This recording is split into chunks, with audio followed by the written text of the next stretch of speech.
आपने लिखा कि मेरा रिश्ता आया है, लड़का मांगलिक है, हम मांगलिक नहीं हैं, मेरा मन उन्हीं से शादी करने का है, घर वाले डर रहे हैं, आप कुछ उपाय बताएं।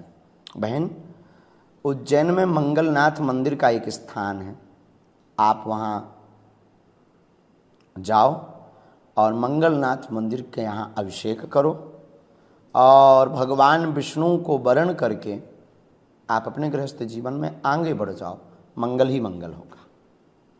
सूरज तिवारी जी कह रहे हैं गुरुदेव चरण स्पर्श हमें गुरु माँ कब मिलेगी? कौन कह रहे हैं?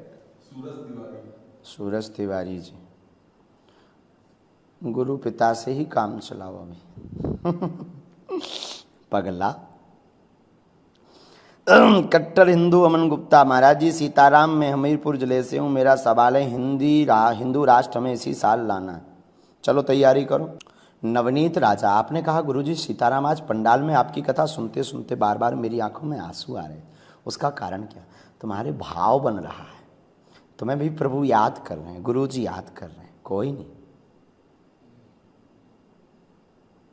भक्ति चैनल, बिल्कुल कृपा होगी तुम पर। कैसी बात करते हो प्रभु? स्नेहिल पटेल है, मेरी शादी के 8 साल हो गए हैं गुरुदेव, संतान सुख नहीं है, हम दोनों के सारे रिपोर्ट नॉर्मल हैं, धाम पर आकर अर्जी लगा चुके हैं, मुझे सपने में 3 बार बंदर दिखाई दिया, हनुमान जी की बड़ी सी मूर्ति भी दिखी, फिर भी मेरा संतान यूं क्यों नहीं बना?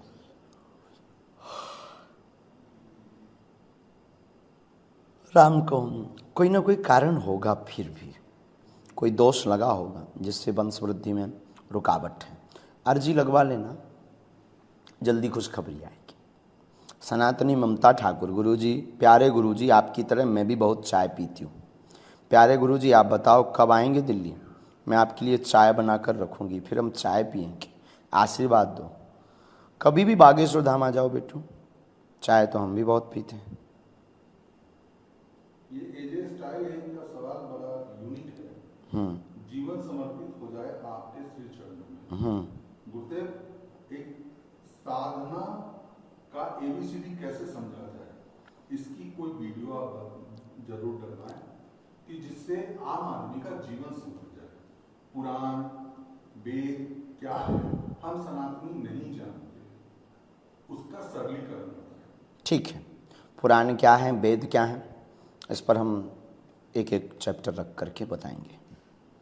अजय तोमर, आपके बालक के ऊपर जो नकारात्मक तंत्र विद्या है किसी ने किया है, वो स्वस्थ हो जाए। जो अभी लौंग वाला उपाय बताया है वो आप कर सकते हो, फिर धाम पर दर्शन करवा देना। बहू चाहती है जो सासू माँ मिले वो ऐसी मिले कि हमें बेटी की तरह रखे। सासू माँ चाहती जो हमें बहू मिले वो ऐसी मिले जो हमें माँ की तरह रखे, माँ की तरह देखे, पर दोनों में विरोधाभास है। बेटी चाहती है सासू माँ के जो बहू बनकर आए वो बिटिया की तरह रहे, पर खुद माँ नहीं बनना चाहती है। बहू चाहती है सासू माँ की जगह माँ कि जो सासू माँ में मिले वो हमें बिटिया की तरह रखे, स्वयं माँ की तरह रहे, पर स्वयं बेटी बनकर के नहीं जाना चाहती है। अगर घरों में सासू माँ बहुओं को बेटी मान लें और बहुएं सासू माँ को सासू हटा दें, अपनी माँ मान लें, तो घरों की महाभारत बंद हो जाएगी। बोलो जय सिया राम। वरना आजकल जितने भी बंटवारा होते हैं शादी के बाद ही होते हैं, और हमें जितनी आज तक माताएं मिली वो ऐसे ही मिली। गुरुजी इतनी जानकारण है, वो बहू ऐसो वशीकरण कर दो हमारे बेटा पे कि हमारी तो सुनता ही नहीं है। बताओ लो, बोलो जय सिया राम, जोर से बोलो।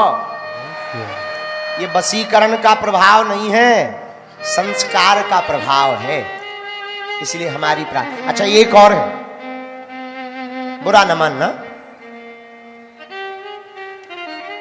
हर मां चाहती है कि हमारी बेटी जिस घर में जाए वहां काम न करना पड़े, ऐसा घर मिले, पर बहू ऐसी चाहती है कि जो भी बहू आए वो पूरा काम करे। बेटी ऐसी घर में जाए जहां काम ना करना पड़े, बहू ऐसी आए जो पूरा काम करे। कितनी विचित्र विरोधाभास वाली बात है। हम यही कहेंगे इस प्रकार से घरों में महाभारत होती है, घर टूट जाते हैं। सासू और बहू रानी का रिश्ता बड़ा नाजुक रिश्ता होता है। हम बहुओं से भी प्रार्थना करेंगे कि एक बात ध्यान देना, तुम्हारे कारण घर टूट ना जावे, किसी का घर टूट ना जावे। एक बात और बहुत विनम्रता पूर्वक कहें, घर घर महाभारत हो रही आजकल, घर घर विद्रोह है, घर घर में किसी की बनती नहीं है। पर हम दो बातें प्रार्थना करके जाएंगे महाराष्ट्र के लोगों, बहुत विनम्रता पूर्वक अपने घर के कलेश को मिटाना है ना, अपने घर की लड़ाई को मिटाना है ना, तो ये तेरा ये मेरा ये बंद कर दिया जाए। बहू सास का मान बढ़ावे और सासू मां बहू का मान बढ़ावे तो घर घर का संग्राम मिट जाएगा। दोनों एक दूसरे के विरोधी हैं। इन्होंने हमारे लिए क्या किया, इन्होंने हमारे लिए क्या किया, अरे तुम्हारे मायके वालों ने दिया ही क्या। हम यही प्रार्थना करें, जिसने अपनी बिटिया को दे दिया अब क्या चाहिए, अपने कलेजे के टुकड़े को दे दिया अब क्या चाहिए। और बहुओं से भी प्रार्थना है कि तुम किसी के घर में जाओ, उसको ये मत मानो ये पराए हैं ये अपने हैं, उनको अपना घर मानो। क्योंकि बिटिया तुम किसी के घर जा रही और अगर कुछ भी उपद्रव हुआ तो तुम तो बदनाम होगी ही, तुम्हारे माता पिता के ऊपर भी उंगली उठाई जाएगी। इसलिए माता पिता के ऊपर उंगली ना उठे, इसलिए बिटिया बहुत सावधानी पूर्वक जाना। बहुत सी बेटियां, अब कहना चाहिए कि नहीं कहना चाहिए, एकाधिकार में जीती। हमारे एक संत हमको कह रहे थे, भारत में अगर बेटियों को माता पिता के रखने का अधिकार होता तो एक भी वृद्धाश्रम भारत में नहीं होता। अगर बेटियों को माता पिता को रखने का अधिकार होता बेटों की जगह। लेकिन हम एक बात इसमें जोड़ रहे हैं, क्या अगर बहुएं ही सास ससुर को माता पिता मान ले तो भी भारत के वृद्धाश्रम बंद हो सकते हैं। अगर बहुएं ही सास ससुर को माता पिता मान लें, लेकिन अब तो समय बड़ा विचित्र है, अलग अलग परंपरा भाव से जीते हैं। फोन मोबाइल जब से आगे को लगो आगो तब से बड़ी आफत है। वे हलो करके तुरंत मायके में पूछ लेती हैं कि सब्जी बनाए कि ना बनाए, और मायके से तुरंत कह दिया जाता तुम अपने लिए बना लो और स्वामी जी के लिए बना लो, बाकी ठटरी बराने दो। जिस बेटी का मोह मायके से विवाह के बाद ज्यादा दिनों तक अत्यधिक लगा रहता है, उसके घर में निश्चित रूप से कलेश प्रारंभ हो जाता है। तो मोह तो होना चाहिए, अति मोह तो जहां विवाह हुआ है उस घर में होना चाहिए। बोलो सीताराम, जोर से बोलो। एक घटना हम बता देते हैं फिर आरती करेंगे। सत्य घटना बता रहे।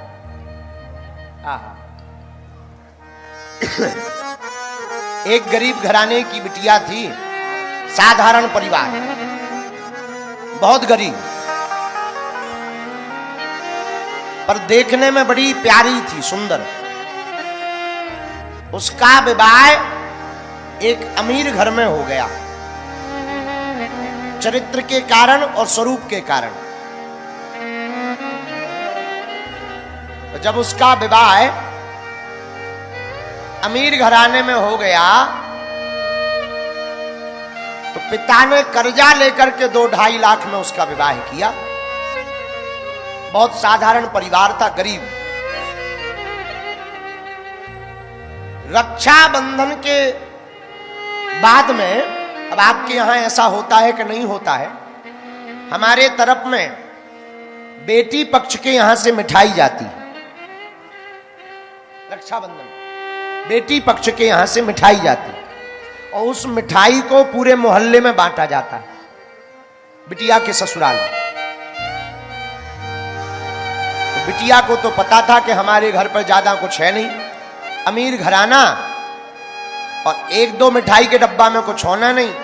तो बेटी ने अपनी माँ को फोन लगाया, बिटिया माँ रक्षाबंधन आ गई है और मिठाई पहुंचानी पड़ेगी आपको, कितनी मिठाई भेजोगी? तो माँ ने रोते हुए फोन पर कहा, बेटा अभी अभी शादी करी, कर्ज बहुत हो गया, हमारे पास कुछ है नहीं, तुम्हारे पिताजी के पास में मात्र 400 रुपया है, उन्होंने भी 2 साल से कपड़ा नहीं खरीदे, पर बेटा 400 रुपए में जितनी मिठाई आएगी हम भेज देंगे। तो बेटी ने कहा, मां 2, 4, 5 किलो मिठाई में यहां कुछ होना नहीं है, हंसी और हो जाएगी, सासू मां ताने और देगी कि बिटिया मिली तो सूखी, कुछ तो मिला ही नहीं, ऊपर से हमारा स्वागत भी नहीं ठीक से कर पाए, नियम भी पूरा नहीं कर पा रहे, तो तुम कुछ मत भेजो। पर मां ने कहा, बिटिया फिर भी नियम है, हम भेज देंगे।